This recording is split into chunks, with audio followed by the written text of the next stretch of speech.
This is the Meaning Business Podcast, your go-to source for business tips, advice, growth, and exit strategies, hosted by Bruce Kudry and Peter Spinder. Each episode, we bring you real stories, expert insights, and practical advice to help you succeed in today's market. Let's dive in.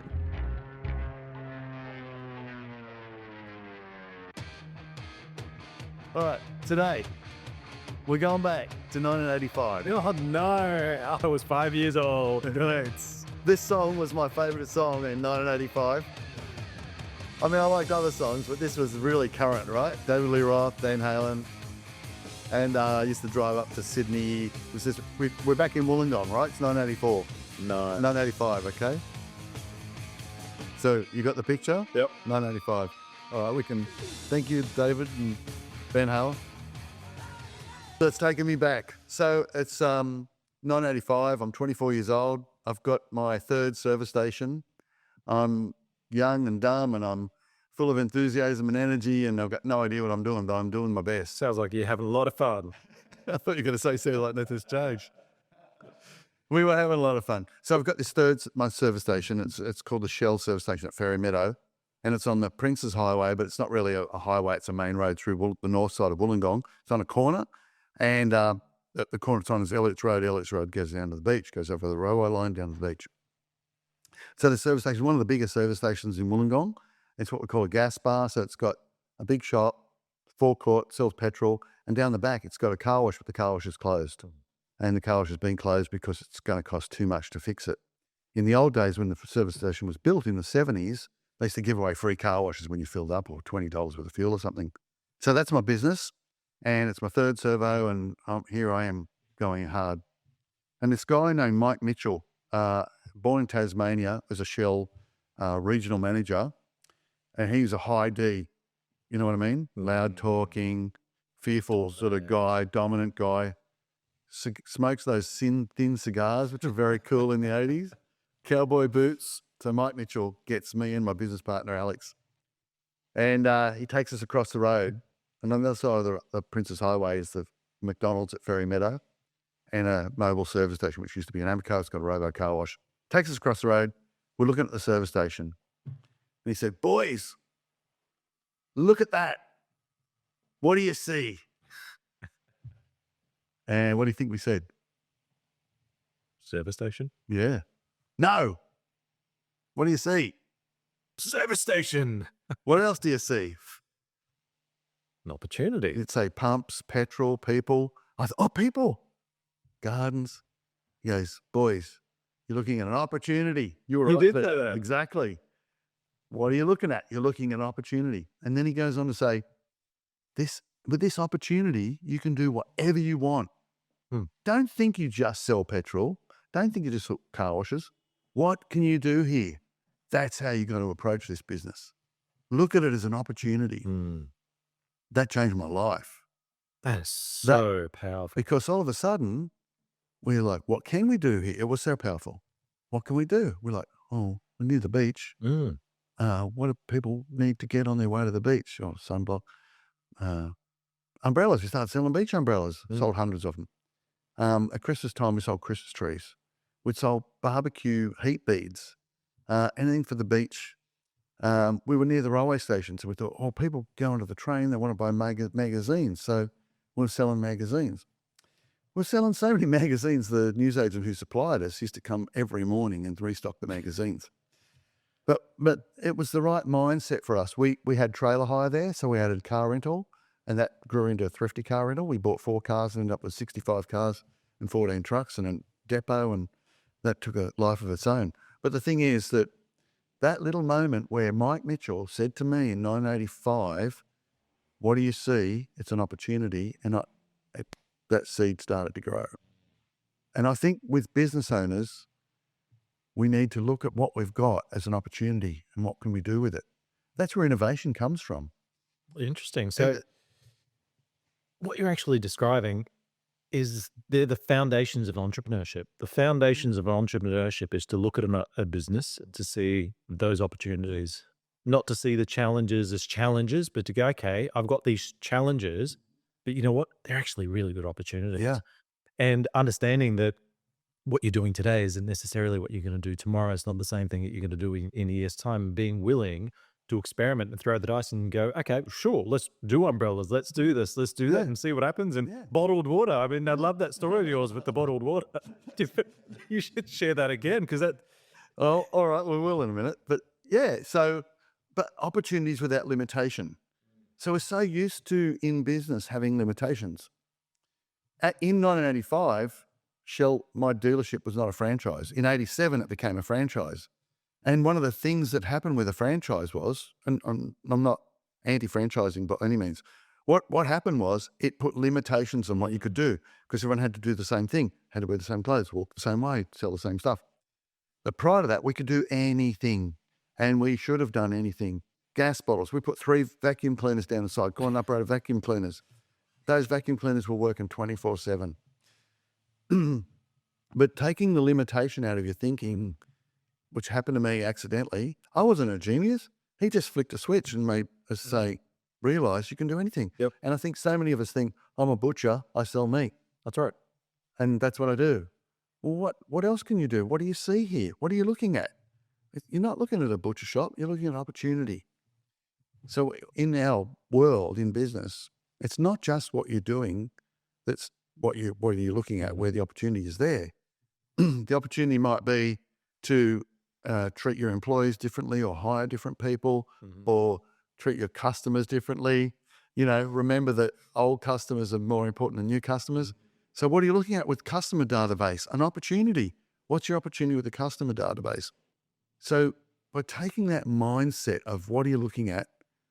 What is this business? It's an opportunity. What's within that business? What opportunity exists in the stock? What opportunity exists with the staff? What opportunity exists everywhere? Leverage what you have and leverage your opportunities. Love it. Walk around looking for opportunity. Yep. And, you know, it reminds me, and I'm hoping that people who are in business or work in a business suddenly, or not suddenly, but can apply this opportunity mentality to what they're doing, because doors open. You'll see things differently. Big time. It doesn't matter what you do. I must admit, I've been living that opportunity sort of mindset since day one of being an entrepreneur. And that's actually how I ended up in the world of business. You know, you see an opportunity and I thought, okay, well, no one's doing it, so I might as well give it a go. And then along the way, since starting in 1999, 25 years, and you know the journey, that's why I've sort of gone zigzag in different products and different things, because you see an opportunity and you go, okay, well, I've got to follow the market where I can make money if that's what I'm in business for.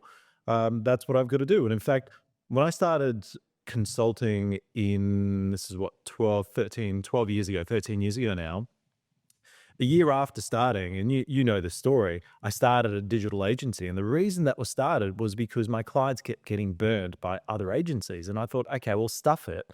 Clearly there's an opportunity here. I started another business and we started developing websites and building applications and digital marketing and all that sort of stuff. And before I knew it, that business actually overtook revenue-wise and growth-wise what I was doing in consulting. So, you know, weird and wonderful ways that we shape our businesses. And in fact, the thing with that business was that we then leveraged the people in that business and leveraged them back into the consulting space. So you had professionals who were developing websites who then became so good at their craft that they actually became consultants, advisors in the consulting space. So like you said, it's not just about chasing new things externally, but it's about looking at your internals and going, okay, how can I use what I've got in a different way? Yeah. You know, bottle of water, okay, one might think, okay, this bottle of water is for drinking. Someone else might think, okay, well, this bottle of water is for something else, some other purpose. Yeah. Repurpose that. Exactly. So, by the way, you are an entrepreneur, because Bit too much. when I tell people that story about Mike Mitchell looking at the service station, Alex and we were like, pumps, petrol, Shell sign, you know, no. Garden, sky, you know, no. People. I thought people's answer. No. Opportunity, you got it. Most people don't get it. But what you're looking at is opportunity, right? Absolutely. So you are an entrepreneur. But the thing is, when you take the limitations away and you start thinking about what unlimited things I can do in my business, and I see this with a lot of really clever entrepreneurial business owners who buy into business.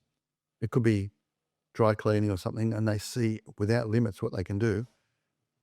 mainly subcontinental guys, they then pursue that thing that they think of, and because they've got no limits, and quite often they follow that path, just like you were saying about the website development, wherever it takes them. Yeah. And just don't stop because you've got no limits. We're just going to keep following it. You shuffle and shift. Now, the big thing, though, is that you can't just roll the dice continuously. And I've made that mistake of rolling the dice and going in the wrong directions, and that's how you learn. So if you're going to do that, you still need to have the right foundations in place. So you still need the foundations of business, the things that make a business, whether it's financial management, people management, operational management, systems, processes, blah, blah, blah, blah, blah. All of those need to be really, really solid in order for the opportunistic move to pay off. But if you do have that and you chase the opportunity, you can pretty much guarantee that one of those will work and one of those will take you in a unique, different direction where you're going to carve out your own niche, or you might actually completely pivot the entire organization and you're a service station 1 year, next year you're car detailing business, which we became. And I wrote a note here, Nokia, and actually I'm going to double check my facts here, but I believe when Nokia first started, Nokia came out of the timber industry. I'm fairly certain. We're going to, Jay, would you mind Googling this one? Just have a look. Norway? Nokia. Finland? Norway? Finland, I think. Anyway, yeah. Finish, yeah, we'll find out. We'll go Jay here. He'll sort of do a bit of a fact check on this one. But fairly certain Nokia came out of the timber industry or something like that. And it just evolved, shifted, and shuffled. Yeah, so from here it says Nokia's history dates from 1865, when mining engineer Fredrik Edström established a pulp mill on the shores of, I can't pronounce that town, but it was in Finland. Yeah, there you go. So timber in Finland. Yeah. And so what was that? 1865. 1865. Okay. You got the fact checker. You don't check any other facts we won't. Exactly. But I mean, isn't that incredible? And so if you ask people, Nokia, okay, tell me about Nokia, what are they going to say? Yeah. Mobile phone. Absolutely. What on earth does a timber pulp mill have got to do with Getting the phones. getting in the phones? What it's got to do with is the fact that it's an opportunity. It's the fact that we've evolved. Now, sometimes though, that evolution is a little bit more micro. So if we take McDonald's, which we've spoken about a few times. Many times, in fact. So McDonald's started off as a burger chain, and we know the story, and you can watch the movie about and read about that as well. But if you look at McDonald's, in essence, McDonald's is still a burger chain, but they have continuously grabbed hold of micro opportunities internally, whether it's the salads, whether it's the kids' meals, whether it's this, that, and the other, shifting and shaping and morphing, never ever staying static, even though they've stuck true to their core to an extent. So opportunity, like we said, could be a complete radical shift, but it could be the internal where you go, okay, every year we're going to do changes. We're going to shuffle things around. We're going to use things differently. So you started to say, I think, a minute ago, that can be a risk with just running off down these paths without sort of contemplating or thinking about it first. That's true. So I would say, but I also think sometimes there's always that but, isn't it? You just got to do it. Go with it, you know. Sometimes you just got to use that. Sometimes. That so you're going to make mistakes. Absolutely. You know, the idea of, I'll come into the water in a minute, but some of the things that I've done, we've all done in business, you shouldn't have done that. But it's like Edison. If you don't try all these different things that don't work, you don't get to the thing that does work. Correct. I never thought that I'd end up running a car rental franchise of having 130 people working for us in a car detailing business. Or how old were you at that time with the 100 29, 26. That's incredible. It's so fun. Yeah. To be able to pull that off, starting from nothing to get to that point, it's phenomenal. Yeah. It was weird, but it was good. But the ideal situation is, in the benefit of hindsight, going back to my 25-year-old self standing on the footpath now and say, go for it, guys. Do whatever you can. But before you decide to sell Christmas trees or put car rental in, why don't we think about it and create a business plan, figure out what the market is, what price point we want to be at, how we're going to buy these cars, how we're going to rent them, who's going to be the market. Because I did let those things take a life of their own. And to some degree, that's not a bad thing, but definitely would have been way better had we planned our situation and had a what if plan B, you know. It's an interesting one. So this goes back to the question of, okay, well, do we need plans in business? I think we know that we do, and we've had this discussion before. However, the big however is that you got to stop over planning. So especially when things are in a momentum stage in an industry where you see that, okay, there's an opportunity right now, you don't want to plan for 6 months. What you want to do is you want to grab hold of that opportunity, move quickly. But you've got to have some sort of a mental plan, or at least spend some time understanding, okay, well, what does this actually mean? Yeah. Even though there's an opportunity, am I actually going to be able to leverage this and turn it into a profitable, commercially viable opportunity? Or is it just going to suck up time, energy, and money? Yes, it's going to take me in that direction, but in fact, it's not. It's so think of it from all sides before you go there. That's right. In other words, consider the options. But one thing I like, Pete's favorite subject here. One thing that I like about what you do with advisory is a lot of advisors are either single focused, like marketing or efficiency or whatever it is, leadership. That's not the criticism or the positive here. The positive here is that you do encourage people to take the limitations away.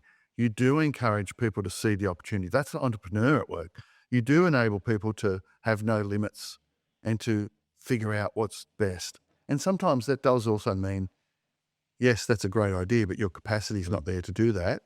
Or sometimes it means you've got to restaff the place or whatever it is. Correct. But at least you're because of your basic nature being entrepreneurial, you're going to go on that journey with those clients and say, okay, let's make this happen. It's critical. I think there's two things in business that I strongly believe in. Number one is you do have to be opportunistic. So I'm a very, very big believer that you've got to be willing to experiment and fail and learn from those and move forward. The other big thing that I personally believe in is that good entrepreneur has multiple businesses and multiple revenue streams. And the reason we want to do that is because at any time there are different forces in different industries and different businesses. And so you want to try and hedge your bets to an extent. So you want to say, okay, well, if one business is being impacted by something, I've got other revenue streams. But the other reason you want to do that is because, going back to what you said before, really at the beginning of this conversation, if you've got an existing contact-based database of clients, customers who purchased from you, my question is, what other opportunities exist to sell to that customer that makes sense? So There's a lot. And there's a lot. So if I'm selling a particular product or a particular service and they're really happy with me, that I'm in my mind, I'm thinking, all right, well, what else does your business need that we can provide? Oh, okay, you need marketing or you need digital. And that's how my digital agency came about, because one, clients were getting burnt, but also because I saw, okay, there's actually good money in this. So all of a sudden I can make twice the amount of income from a client. With your database. Yeah, we have the advisory, plus you have the other things. Yeah. So if you're, it doesn't really matter what kind of business you are. It could be a hair salon. You might have 80 people in your database as customers. Doesn't sound like much. But the opportunity to work with those guys and to market to them and think about what they need and ask them questions and get them to become ambassadors, whatever it is there. And so many people and what else don't bother. can you sell to them? So with a business like that, I put on my digital hat and I go, okay, well, what's a subscription model potentially look like for a hairdresser? Okay, so I go in every month and get my hair cut. Okay, well, why don't you put me on a subscription package for products? Every month I get this delivered. Or I come in every time I get a haircut. Or, so we're thinking out loud. So COVID, for example, what happened with a lot of hospitality businesses, they had to shut their doors. Now, most of them, okay, we know that there was some rent relief and rent pauses and things like that, but let's put that aside. Let's assume there was none of that. Most of them still had to pay rent. They still had to pay premises. You still had those overheads, but you had all those empty spots. So what could you do? You could still be in the kitchen and potentially cook if you have a blast chiller or you have those big fridges, make meals in advance, sell them to people who could then come in, the locals, and pick them up. So there's different ways we can think of it. And then post-COVID, that same restaurant, what I would say to them is, you know what, Bruce, continue doing that. That becomes another revenue stream for you. Put me on a subscription service. So once a week I pop in and I pick up 10 meals. I don't know. I'm thinking out loud. Nando's, for example. I know I'm going off on Nando's with their chickens, and you go in, you go and eat their food, right? The peri-peri that they're known for. Well, guess where else you can buy Nando's peri-peri sauce? Woolworths and Coles. Yes. there you go. There's an opportunity that they've seen. They're going, okay, you want Nando's at home? Here's our sauce to make it yourself. Yeah, yeah. What a smart move. Yeah, very smart. So every business, I reckon you could take any scenario and go, there's opportunity there. You're a plumber. What could a plumber do? Let's say you got four guys working with you. What opportunities, we're just spitballing here, right? What opportunities would a plumber have in his business to improve his revenue or his business or reduce costs? Where are the opportunities, you reckon? Okay. We're just hypothesizing here. Bear with us, everybody. Yeah. I'd be thinking, okay, if you've got periods where there's downtime, and whether it's a cyclical thing in an industry, I don't know, in plumbing if it is, I'd be thinking, okay, what sort of service can I introduce that is almost like a maintenance type regular service that I can sell to my customer base, that I can send my team out to during quiet periods. So if I've got 10 people on my team and it's a quiet period, well, if I've got maintenance services out there, then I could say, okay, well, let's schedule our maintenance services right now. The other thing you could do is, I don't know, do we need any particular products or things for the home that I could then add onto my website or turn it into like water filters or pool servicing gear or absolutely plumbing. So things that I might need around the home. Well, if you've got access to those products, well, might as well chuck it up on the website, have it as an e-commerce. And every time you've got a new customer, you add them to your newsletter list. You introduce them to the fact that, oh, we're not just plumbers here, but we also sell and stock these products as well.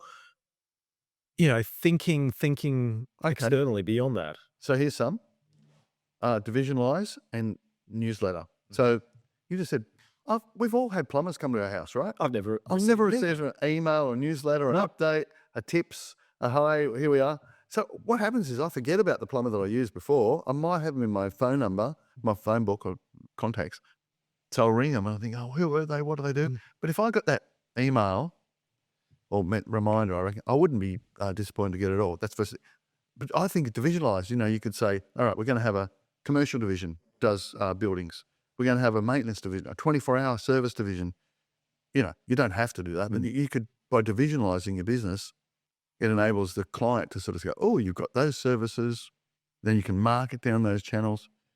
I personally think that the 24/7 call-out service, by making that aware, is a really good thing, and just doing it within regions. Especially if you can shuffle people from one division to another. Of course, if they're multi-skilled. The division thing is the facade, isn't it? Behind the facade, everyone's working everywhere. Yeah. And then the other thing you could do is ramp up your customer service. So, for example, if you're a plumber and you've just come out and you fixed whatever it might be that you fixed, wouldn't it be amazing if the next day I get a phone call, not from the plumber, but from someone saying, hi, Pete, it's Mary here, John here, just checking in. How's the tap going? Are you happy with everything? Are you happy with the et cetera, et cetera? Listen, Pete, if you're really happy with it, just going to send you a text.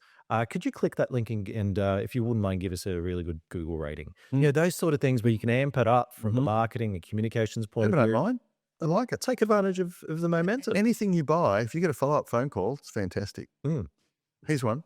What about being proactive? You go to your neighborhood and you say, did you know, little marketing thing, did you know that every year so many litres of water go through your taps through leaky washers and so on? Would you like a free inspection? And we'll come through and test.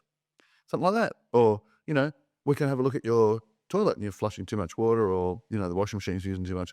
Those sorts of I'm just spitballing here and just throwing ideas out there. The point is, I think, if we've exhausted the plumbing thing now, the point is that if we take that approach to our business, whatever we do, there's usually opportunities and they can be exciting, and it makes owning the business a lot more fun. And then you can weigh up the options. Is this going to work? Get some advice maybe, to your accountant or your lawyer. What do you think about this idea, or marketing people? And then you create a package and away you go. And you've got new legs. Phenomenally powerful. So I'm going to get all theoretical for a moment with you guys and just bear with me for a moment. But there's a concept called absorptive capacity. So absorptive capacity is a concept that it ties in learning, experiential experience, so hands-on, making mistakes, failures with success. And the theory basically is built around the fact that, and this is studies have been done, that those individuals who have got really high absorptive capacity, build absorptive capacity organizations, typically experiment more, fail quicker, learn quicker, and therefore succeed greater over the long term than those individuals who have got the low absorptive capacity. And absorptive capacity is the ability for someone to go, okay, I'm going to open my mind. I'm going to look at the news. I'm going to look at YouTube. I'm going to look at these different information sources. I'm going to see what's happening in the wider landscape, not just in my industry. So you might be a plumber, and instead of just looking at the plumbing industry, you might go, okay, well, I hear all this buzz around AI. Okay, what does that mean? How could I use AI? So then you go down the rabbit hole of learning about these new tools, technologies, new things, and then you go, okay, well, maybe I'm going to experiment. And you bring your team along the journey. You say, hey, Bob, listen, I see this new platform, this AI thing. It might be really useful for customer service. Why don't we do this? I'm going to give you 2 days next week. I just want you to play with it. Come back to me and show me what we could do with it. Experiment, right? AI in quoting for the job. Yeah, exactly. Yeah, so it's this ability to go, okay, I'm willing to learn. I'm willing to listen to other people. Open mind. I'm willing to experiment, Yeah. roll the dice, fail. And failure is the cause of all learning and all lessons. You can't learn without failing. That's why at school, kids should be taught failing is good. Absolutely. Don't be afraid of failing.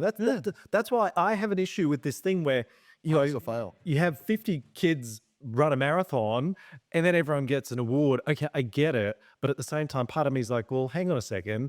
What did you just teach them about life?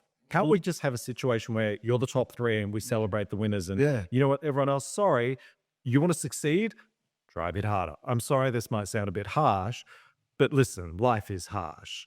Same as in business, Don't expect the handouts in business. No. Every winner child does not get a prize. Correct. You So gotta work for it. watch Sprint. We've talked about this before. Watch Sprint on Netflix. Really amazing series. We're watching it with the kids now, second time round, to see what lessons you can learn from the top sprinters, athletes of the world. And I can guarantee you'll be able to apply that in business and realize that you have to make mistakes. And not just you. So forget the business owner. Mistakes are fine, yeah. We want you to encourage your team members to experiment and make mistakes. Don't chastise them for that. That's right. Have a go, yeah. Have a go. And then that's where opportunities often come. Because let's put it another way. If you've got a team of, say, 30 people, right? What do you spend a lot of your time? Often you're in the office. Often you're doing all the managerial stuff. Who's dealing with the front-facing customers? Quite often, it's the admin person, the receptionist, the people making the bookings, the coordinations. They're the ones at the coalface. They're the ones that hear what's happening out there in the customer space. So shouldn't we be thinking they're the ones that we should be really listening to a business? So giving them the opportunity to experiment and say, hey, listen, if you're dealing with customers, I want to hear, what are they saying? Yeah, so we've got to open our minds and our ears and listen to what everyone's telling us and use that. I love Undercover Boss. That is one of my favorite series out there. I know there's a bit of You watch a lot of TV. watch documentaries. But it's one of those things where, I don't know if anyone's seen it, but you go on, it's the Undercover Boss, and it's amazing what they uncover being undercover. Yeah. Something that's gimmicky. Yeah, no. But it's about putting yourself out there as a business owner and recognizing we don't know it all. But bad employees, staff, workers, co-workers, contractors are not going to do that if they're feeling like they're listened to and a valued part of the company generally. 100%. I mean, we talked about psychological safety in a couple of episodes ago, and the researcher Amy Edmondson, this is where the concept plays a critical role, and she's done the research, and you can read the papers on it, how impactful and powerful it is when people in an organization have the ability to fail, have the ability to experiment and not get chastised, who have the ability to go to the boss and say, Bruce, listen, I've got an idea. I know we've been doing this way for the past 5 years, but have you thought about this? What do you think of this? I've just been thinking about it. Would you mind giving me a day or so I can experiment with it? How powerful is that? Rather than saying, I'm the boss and I know better than you. But that's the way we've always done it. That's right. So terrible words. Yeah, so I think we're finished, right? We're wrapping up. So you can go next. My takeaway is every business has opportunity, unlimited opportunity. So don't put limits on yourself. No limits. Just look for opportunity and then figure out whether you should go down that path or not. 100%. Then my thing is experiment, fail, learn from mistakes, keep going and embrace it all. It's part of the journey if you want to embrace be the mistakes. successful. And on that note, Let's fade out with some Van Halen. Rock on, everybody. Rock on. Thanks, everyone.